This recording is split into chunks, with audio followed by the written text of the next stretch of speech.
Situé aux sources de la Dendre en Hainaut, l'archéosite est un musée en plein air et un centre d'archéologie expérimentale.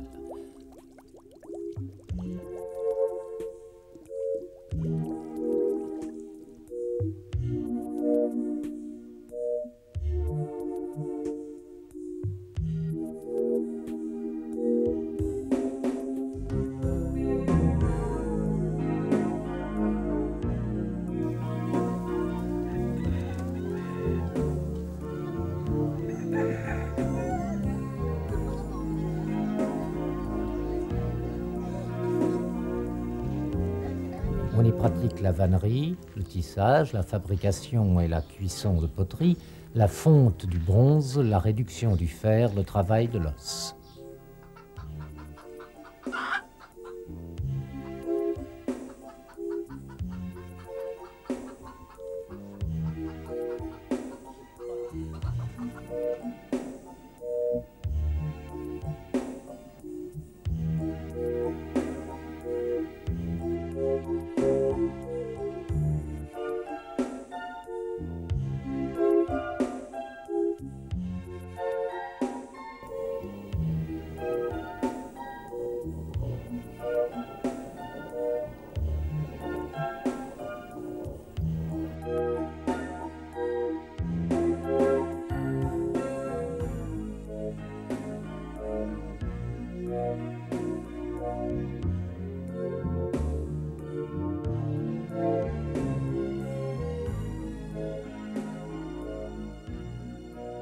Les nombreuses fouilles ont permis de découvrir les traces des différentes civilisations depuis le 5e siècle avant Jésus-Christ. Nos ancêtres de la préhistoire, à partir du néolithique, installaient leurs villages dans des clairières défrichées dans la forêt et à proximité d'un point d'eau.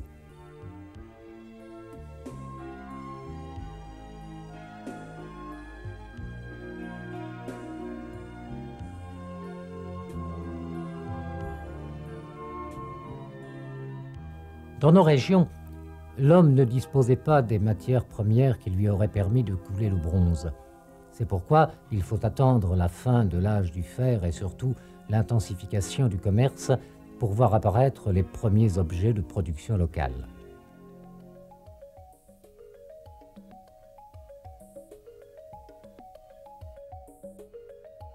L'atelier du bronzier est une construction elliptique de 5 mètres de long.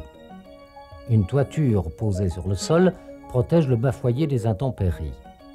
Jusqu'à une certaine hauteur, la charpente a d'abord été recouverte de bardeaux qui protègent le chaume des flammèches qui pourraient s'échapper du foyer. Au fait du toit, les évents latéraux permettent à la fumée de s'échapper sans gêner l'homme de l'art.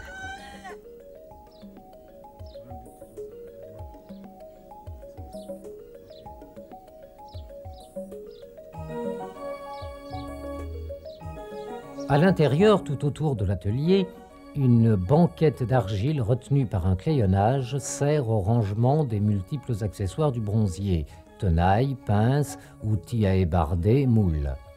Une partie de l'atelier est aussi occupée par la réserve de charbon de bois.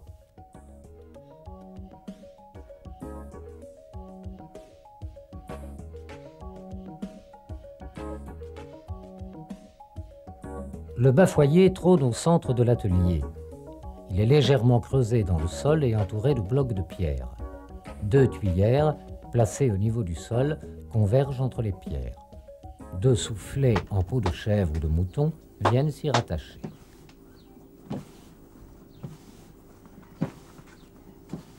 De toute évidence, le bronzier, manipulateur du feu et maître d'une technique sans égale à l'époque, occupait un rang social privilégié. Examinons la journée d'un tel artisan. De bon matin, il allume le feu, quelques branches recouvertes de charbon de bois. Il l'alimente ensuite avec du charbon de bois.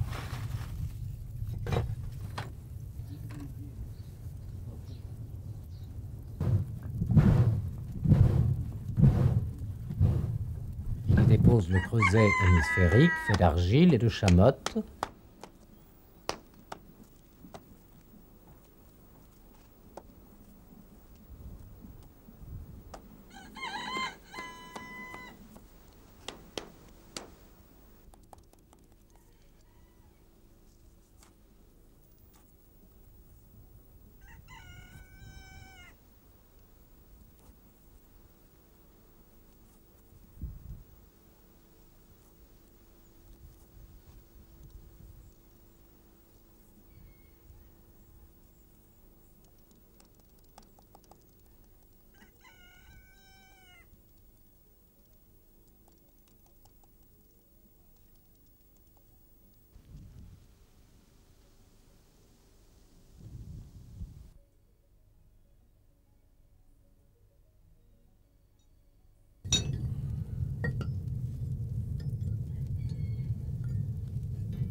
termine les objets coulés la veille et prépare de nouveaux moules.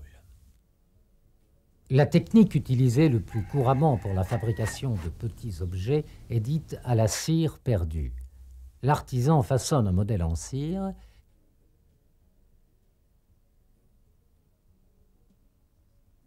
Ça, c'est mon trou de remplissage par où je vais remplir le métal.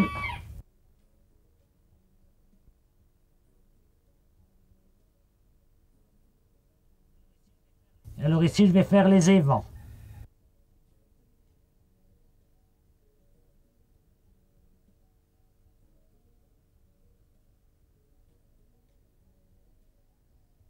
Il l'enrobe ensuite dans l'argile qui forme le moule. Dans ce dernier, il perce des canaux de coulée et des évents. Lorsqu'il chauffera le moule, la cire fondra et s'écoulera. De cette manière, le bronze liquéfié prendra la place laissée libre par la cire.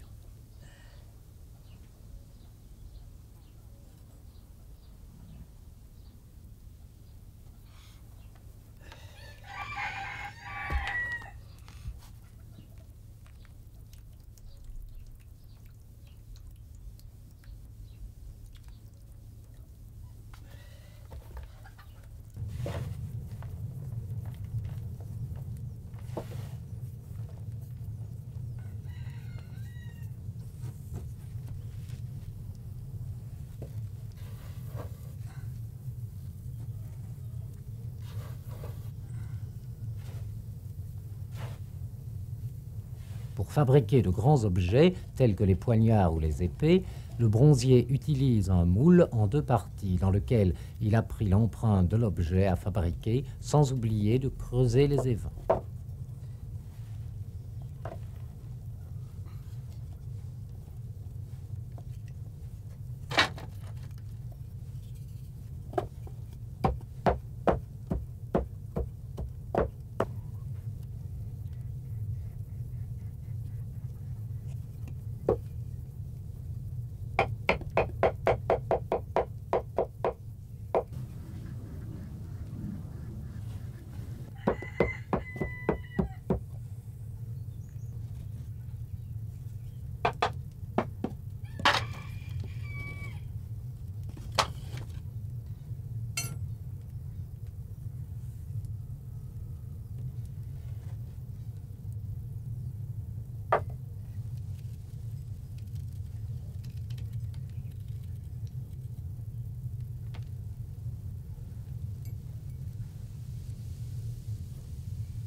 Au bout d'1 ou 2 heures, l'artisan revient à son foyer qu'il réalimente.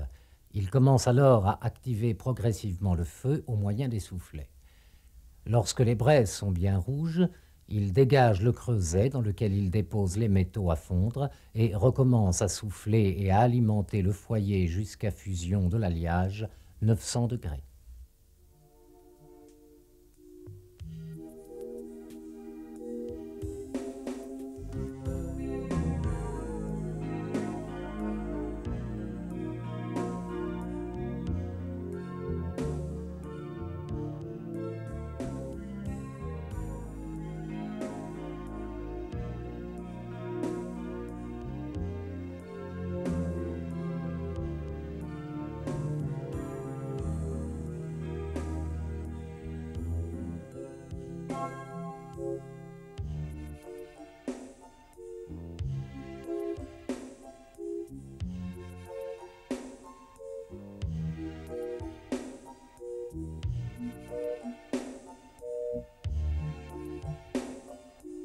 Soufflez les gars.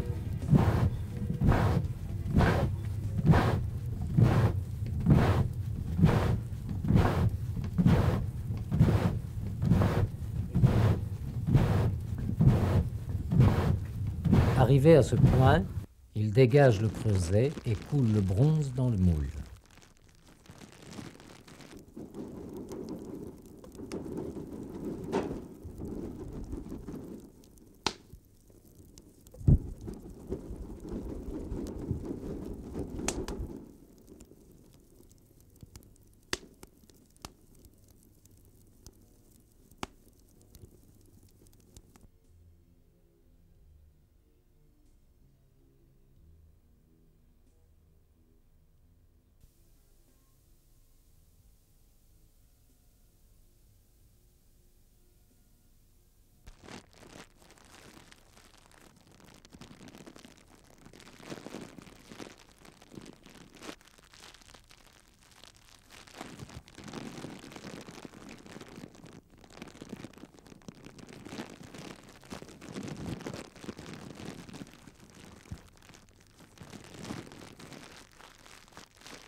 Enfin, il le casse et fait apparaître l'objet qu'il devra encore ébarder Ça, et c'est polir. bon.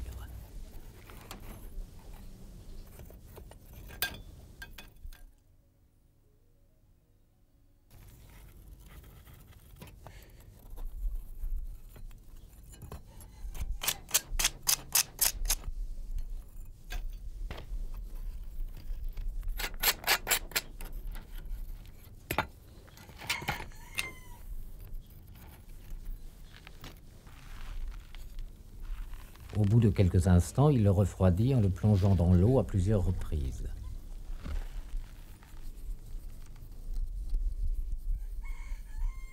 Il va falloir une brosse métallique, les amis.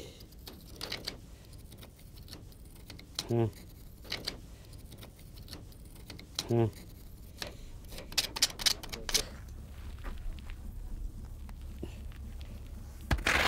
Ah ben, faut applaudir, hein.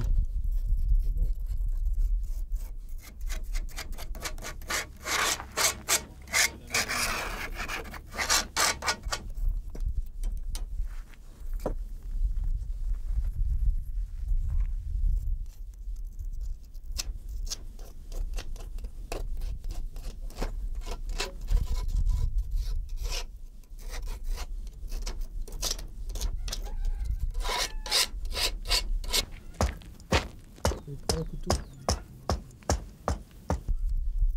Je le mets à l'eau, hein.